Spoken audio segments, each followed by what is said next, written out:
8월 17일 수요일 하나님 말씀입니다. 오늘은 출애굽기 32장 같이 읽어보도록 하겠습니다. 출애굽기 32장은 25장부터 40장까지 걸쳐서 계속 이어지고 있는 성막을 짓는 말씀 가운데 들어있죠.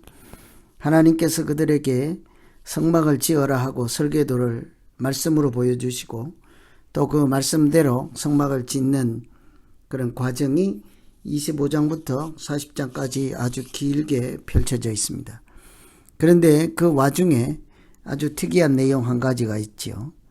바로 모세가 시내산에 갔다가 하나님 말씀을 듣고 드디 내려오는 것을 보고 산 아래에 있던 백성들이 우상을 섬기게 된 일이었습니다. 참 아이러니하죠. 지도자는 말씀을 받으러 갔습니다. 그 백성들은 지도자의 모세의 인도로 하나님의 인도하심을 따라 여기 와 있는 사람들은 그 세를 못 참고 우상을 섬기게 되었죠. 모세가 드디 내려옴을 보고 백성들이 아론에게 이르러 말하되 일어나라 우리를 위하여 우리를 인도할 신을 만들라. 이게 바로 우상이죠. 모세가 떠난 자리에 지키고 있던 아론에게 우리를 앞으로 인도할 신을 만들라. 여러분 십계명에 우상을 만들지 말라 하는 말씀이 강조되어 있지 않습니까? 그런데도 이 하나님의 백성들은 잠시 모세가 자리를 비우고 빨리 내려오지 않는다 해서 가장 첫 번째 하나님 말씀을 어기고 불순종한 것은 바로 우상을 만드는 것이었습니다. 아론을 앞잡이로 내세워서 금고리를 다 빼어서 가지고 와서 금 송아지를 만들었죠. 송아지라고 해서 우리가 생각하는 그런 송아지가 아니라 당시 그 지역 사회의 우상으로 섬기는 신을 형상화한 거죠. 자기들을 지켜주고 인도하신다 하는 금 신상을 만들었다고 볼 수 있는 것입니다. 이런 우상을 섬길 때 하나님께서 진노하여서 7절에 보시면 여호와께서 모세에게 이르시되 때 너는 내려가라 내가 애굽 땅에서 인도하여 낸 내 백성이 부패하였도다. 부패는 썩었다. 썩은 것은 죽었다는 뜻이지 않겠습니까? 하나님의 자녀들이 사실은 영적으로 죽었다. 어서 내려가라. 이제 하나님께서 그들을 진멸하시겠다고 합니다. 10절에 내가 하는 대로 두라 내가 그들에게 진노하여 그들을 진멸하고 너를 큰 나라가 되게 하리라. 그 우상을 섬긴 사람들을 다 죽이겠다고 하였습니다. 그럴 법도 하죠. 그런데 모세는 하나님의 청천벽력 같은 진노하심을 듣고 또 마땅히 벌을 받아야 하는 백성들이지 않습니까? 그럼에도 불구하고 모세는 12절에 보시면 어찌하여 애굽 사람들이 이르기를 여호와가 자기의 백성을 산에서 죽이고 지면에서 진멸하려는 악한 의도로 인도해 내었다고 말하게 하시려 하나이까. 모세는 그런 와중에도 그 백성들을 구하기 위해서 하나님의 자비를 구하고 있습니다.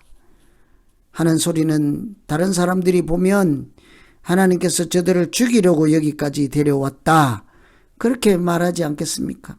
하나님은 우리를 구원하시고 새 생명을 주시고 새 소망 주기 위해서 약속의 땅, 소망의 땅, 가나안 땅에 들어가도록 하기 위해서 인도하셨는데 여기서 다 죽이면 다른 사람이 보고 죽이려고 왔다고 하지 않겠는가? 모세는 하나님 마음을 돌이키기 위해서 안간 힘을 썼지요. 하나님께서 그 백성들이 부패하였다고 하였습니다. 사실은 하나님 떨어져 나가면 죽은 목숨이지 않습니까? 하나님과 맺은 언약을 파기하고 독립선언을 하고 나는 이제부터 하나님 모른다 하는 순간 사실은 그런 사람은 영적으로 죽음에 들어가는 거죠. 그럼에도 불구하고 모세는 그들을 포기하지 않고 그들을 위해서 하나님 이러시면 안 됩니다. 하나님을 생각해서라도 이렇게 이들을 다시 살려주셔야 합니다. 하나님께서 마침내 뜻을 돌이키시죠. 왠고하니 모세가 그렇게 기도하는 것은 다 근거가 있습니다. 이유가 있지요. 13절에 보시면 주의 종 아브라함, 이삭, 이스라엘을 기억하소서. 주께서 그들을 위하여 주를 가리켜 맹세하여 이르시기를 내가 너희의 자손을 하늘의 별처럼 많게 하고 내가 허락한 이 온 땅을 너희 자손에게 주어 영원한 기업이 되게 하리라. 하나님 우리를 보지 마시고 하나님이 우리 조상들에게 하셨던 언약을 기억해서라도 이들을 살려주시고 은혜를 베풀어 주십시오. 여러분 우리가 잘나서 하나님이 은혜를 베푸시겠습니까? 하나님은 하나님 말씀에 신실하시고 하나님의 사랑이 극진하셔서 한이 없어서 우리에게 여전히 긍휼과 자비를 베푸는 것이 아니겠습니까? 그래서 모세가 그 우상을 만들고 진멸당하여 마땅한 백성들을 보고도 하나님 앞에 기도할 수 있는 것은 하나님께서 하신 약속을 기억하십시오. 하나님이 정말 들어주지 않을 수 없는 그 부분을 하나님께 간곡히 부르짖고 있는 것이죠. 하나님 사람들이 하나님께서 죽이려고 데려왔다 하지 않겠습니까? 그보다도 더 하나님께서 이미 약속하지 않았습니까? 우리 믿음의 조상들에게 이렇게 하시고 가나안 땅까지 데려가시겠다고 그렇게 약속하시지 않았습니까? 우리를 보지 마시고 하늘의 별처럼 우리 자손이 많게 하겠다 하던 그 약속을 기억해서라도 저들을 오늘 진멸하지 마시고 살려주십시오. 마침내 여호와께서 뜻을 돌이키사 말씀하신 화를 그 백성에게 내리지 아니하시니라. 이런 거 보면 아무리 죄가 크고 아무리 이렇게 허물이 많을지라도 그래도 마지막으로 할 수 있는 것 한 가지가 있지요. 기도입니다. 하나님 자비하심에 하나님의 선하심에 하나님의 언약을 기억하고 힘을 얻고 우리가 한 번 더 하나님 앞에 호소할 수 있는 기도가 있습니다. 그래서 하나님께서 그 모세의 기도를 들으시고 우상을 섬기던 사람들을 다 이렇게 진멸시키려고 했던 뜻을 돌이키시죠. 그러나 19절에 보시면 진에 가까이 이르러 그 송아지와 그 춤추는 것들을 보고 크게 노하여 손에서 그 판들을 산 아래로 던져 깨뜨리니라. 모세가 한 일입니다. 하나님께는 그토록 용서해달라 사하여 주시고 선을 베풀고 은혜를 베풀러 또 한 번 기회를 주십시오 해놓고는 모세는 정작 내려와서 우상을 섬기고 송아지 앞에서 뛰고 마시고 먹고 노는 광란의 잔치를 보고 손에 들고 있던 하나님이 쓰신 것, 하나님의 계명이 적혀있는 그 돌을 집어던져서 깨뜨렸습니다. 어떻게 보면 모세가 참 할 수 없는 그런 행동을 한 거죠.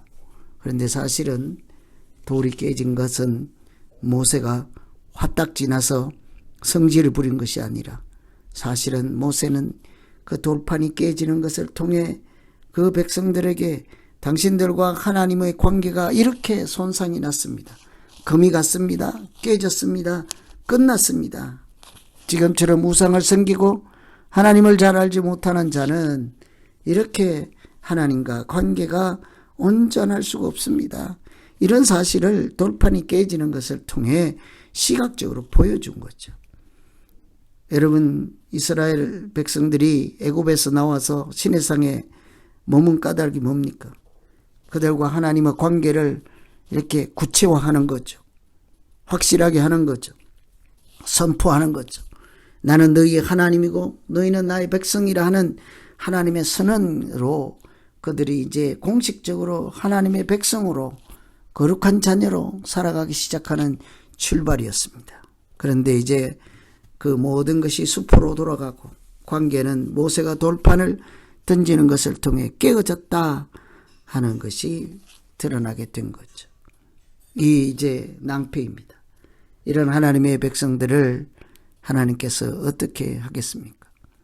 모세를 통해서 26절에 여호와 편에 있는 자는 다 내게로 나아오라. 그 와중에도 하나님을 믿고 하나님을 찾는 자들을 구별하였습니다. 그리고는 29절에 보시면 모세가 이르되 각 사람이 자기의 아들과 자기의 형제를 쳤으니 오늘 여호와께 헌신하게 되었느니라. 하나님 편에 온 자들 중에 그 중에 목이 뻣뻣하고 진멸당하고 죽어 마땅한 자들, 그들로 인해서 생긴 악을 그 공동체에서 제거해야 되지 않습니까? 그 공동체를 거룩하게 성결하게 하기 위해서 악을 제거하는 그 일에 사람들이 앞장서는 사람들이 있었죠. 하나님은 29절에 보시면 모세가 이르되 각 사람이 자기의 아들 형제를 쳤으니 오늘 여호와께 헌신하게 되었느니라. 그가 오늘 너희에게 복을 내리시리라. 자기 형제들이전 누구든지 하나님을 대적하고 원수된 자들을 처단하는 일에 그 일이 참 쉽지 않지요. 자기 동족이요, 형제, 자매요. 그럼에도 불구하고 하나님을 섬기는데 이렇게 죄가 있고 허물이 있는 자들을 자기 손으로 악을 제거해야 하는 것은 마치 자기 살을 베어내는 고통을 견뎌야 하지 않겠습니까? 레위 사람들이 하나님의 공동체로서 거룩함을 회복하기 위해서 손수 그 일을 자처하고 나섰죠. 그런데 하나님은 그런 자들을 하나님께 헌신하게 된 자고 너희에게 복을 내리시리라, 복을 받을 사람이라 했습니다. 우리가 믿음의 공동체를 다 같이 거룩하고 경건한 공동체로 지켜가는 자, 그러기 위해서 자기 희생하고 자기 감정들 보지 않고 모든 것 바쳐서 충성한 사람들을 하나님은 복 있는 사람, 그들에게 복을 내리리라 하셨습니다. 그래서 우리가 날마다 깨어서 구하고 기도할 것은 하나님 공동체를 거룩한 공동체로 지켜나가는 것이죠. 이런 앞바탕 소동이 32장에 있고 나서 하나님께서 34절에 보시면 마지막에 이제 가서 내가 네게 말한 곳으로 백성을 인도하라. 내 사자가 내 앞서가리라. 그러나 내가 보응할 날에는 그들의 죄를 보응하리라. 하나님께서 이제 그 우상을 섬겼던 그 백성들을 진멸하여 다 죽이려고 하다가 이제 다시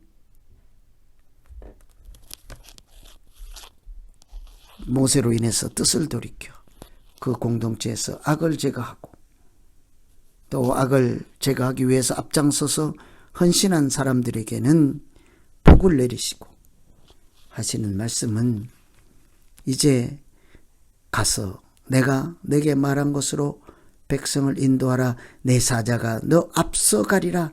그러나 내가 부응할 날에는 그들의 죄를 부응하리라. 모세는 자기 이름이 생명책에서 지워질지라도 그 백성을 하나님께서 직접 구원해 주시고 인도해 주시기를 간절히 바라는 마음으로 또 한 번 하나님 앞에 기도할 때 하나님은 뜻을 돌이켜 이제 백성을 위해서 사자를 먼저 앞서 보내리라. 하나님의 일은 사람들의 허물과 죄로 인해서 중단될 수가 없는 것이지 않겠습니까? 하나님은 사자를 보내서라도 원래 계획하신 대로 하나님의 뜻을 그들 가운데 이루어 가시겠다고 하였습니다. 32장은 우상을 섬기는 말씀, 우상을 섬긴 백성들을 하나님께서 진노하시고 진멸하시다가 뜻을 돌이켜 모세의 기도를 따라 그들에게 자비를 베풀어 주시고 스스로 그 공동체를 거룩한 공동체로 지키기 위해서 헌신한 자들에게 복을 주시고 한 걸음 더 나아가서 사자를 미리 앞서 보내서 그들이 약속의 땅에 들어갈 수 있도록 도와주셨다. 이런 말씀으로 구성이 되어 있죠. 오늘 32장을 읽으시면서 우리도 신앙생활 가운데 시시때때로 하나님을 대적하고 하나님 없는 자처럼 살아갔던 순간들, 살아갈 수 있는 그런 여지를 돌아보며 하나님 여전히 우리에게 은혜를 베푸시고 생명의 길로 갈 수 있는 힘을 주시고 하나님께 영광을